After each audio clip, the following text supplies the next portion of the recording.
Breaking news from Africa and Asia.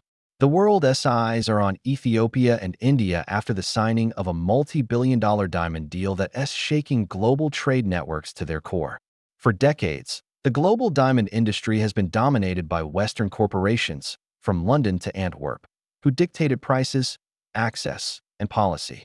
But now, a new alliance is emerging, one that cuts out the middlemen, empowers Africa, and shifts global power toward the East. India, the world's diamond refining capital, has joined hands with Ethiopia, Africa's rising star, in a partnership so massive that analysts say it could rewrite the story of global trade. This isn't just a diamond deal. This is a revolution in economic independence. Welcome to Geopolitical Africa, the channel that brings you the untold stories of how Africa and Asia are reshaping the new world order. The cameras flashed, the flags fluttered, and the applause echoed through the conference hall in Addis Ababa. In a moment of history, the government of Ethiopia and a delegation of Indian trade and mining executives signed an agreement worth over $8 billion, focused entirely on Ethiopia's emerging diamond industry. This is being described as the largest diamond partnership in East Africa's history. The deal includes investment in exploration, cutting-edge mining technology, refining facilities, and even gemstone design academies. Indian companies, especially from Surat, the world's diamond-cutting hub, will bring decades of expertise to Ethiopia. The goal? To transform Ethiopia from a raw exporter into a fully industrialized diamond economy, where stones are mined, refined, and turned into finished jewels right on African soil.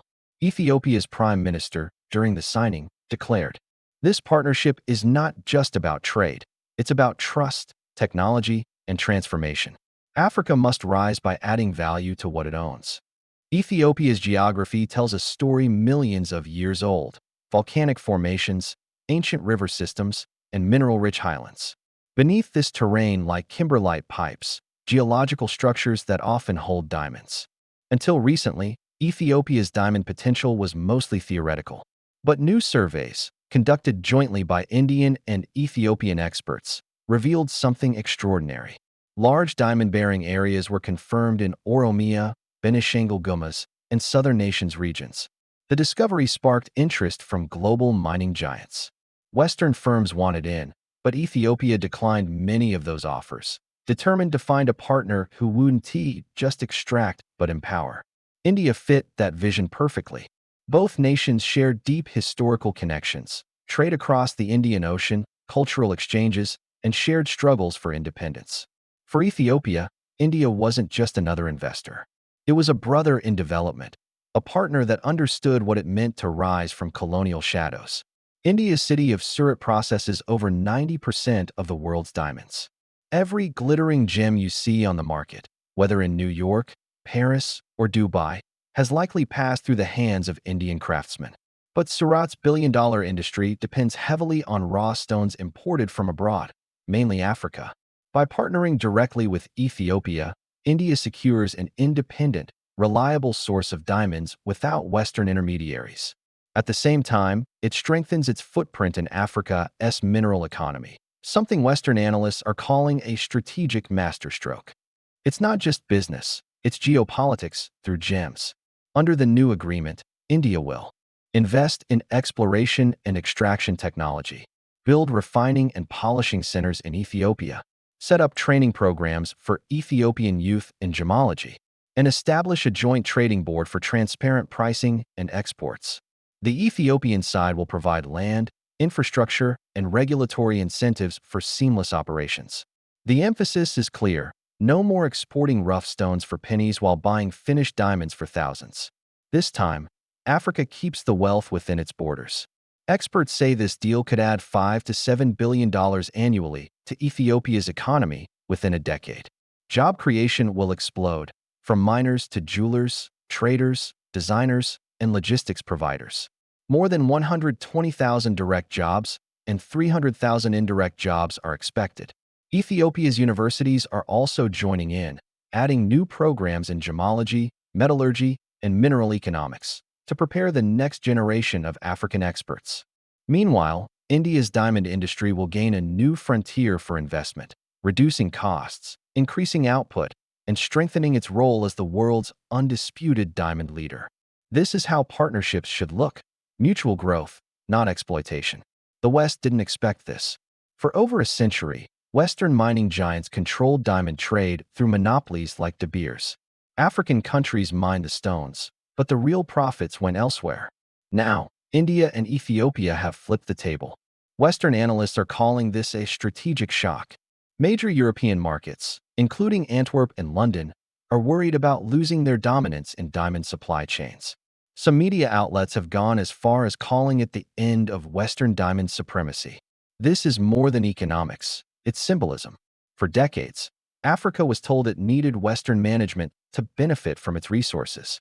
But today, it's Africa and India, two ancient civilizations, proving they can create wealth together. A major highlight of the deal is education and technology sharing.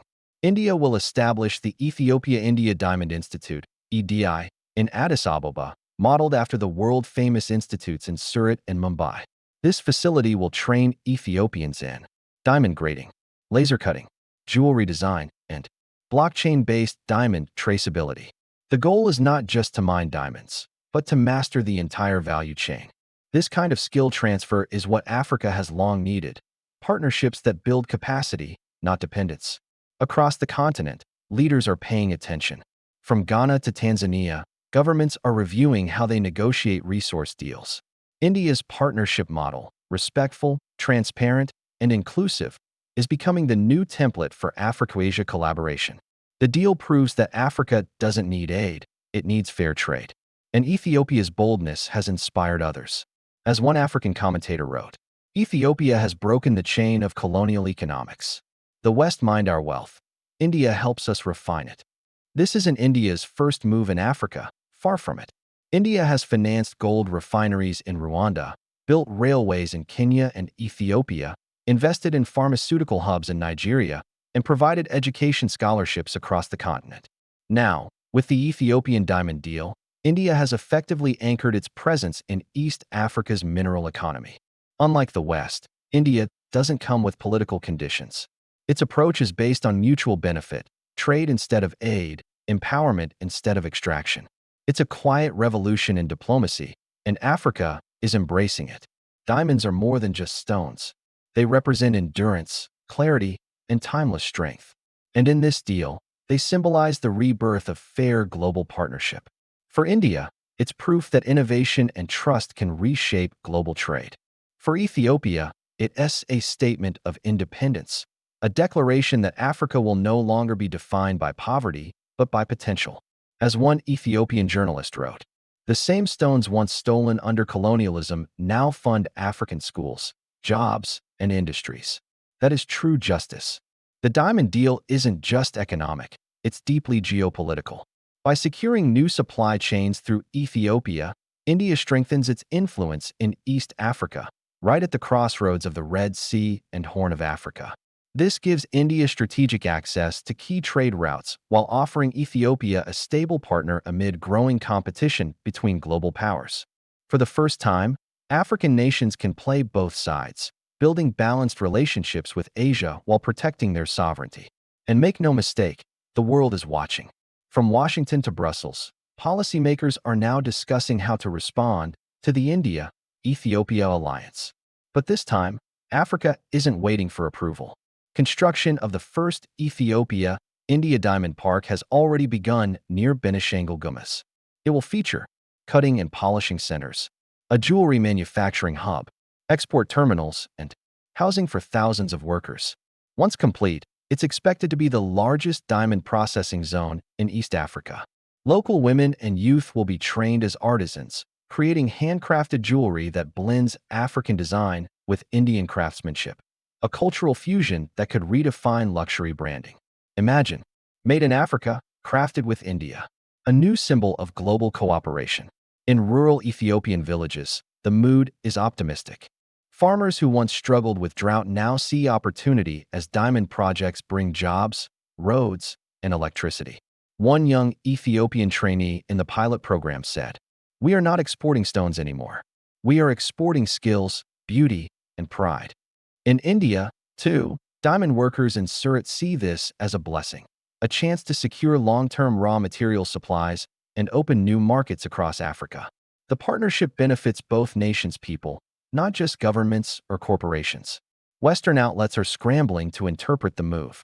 Some headlines read, India expands its diamond empire into Africa. Ethiopia partners with India, sidelines Western firms. Africa's resource revolution gains an Eastern ally. In contrast, African and Asian media call it what it truly is, a historic step towards self-reliance and mutual respect. The tone is clear. This isn't charity. It's changed. This deal offers 3 vital lessons for developing nations. Value your resources, but even more, value your knowledge. Training, technology, and ownership are more powerful than raw exports. Partnerships must be built on equality. Africa and Asia can thrive without old colonial frameworks. The global South can define its destiny. By working together, India and Ethiopia have shown that collaboration, not competition, builds empires. As the sun sets over Addis Ababa, a new dawn rises over global trade. Ethiopia, once known only for coffee and ancient history, now shines as a center for diamond innovation. India, the land of artisans and entrepreneurs, strengthens its place as a trusted ally to Africa. Together, they are redefining what global cooperation looks like. No exploitation, no middlemen, no Western gatekeeping. Just 2 nations, sharing vision, value, and victory. This is not the story of one deal. It's the story of a new era. This is the moment Africa and Asia have been waiting for.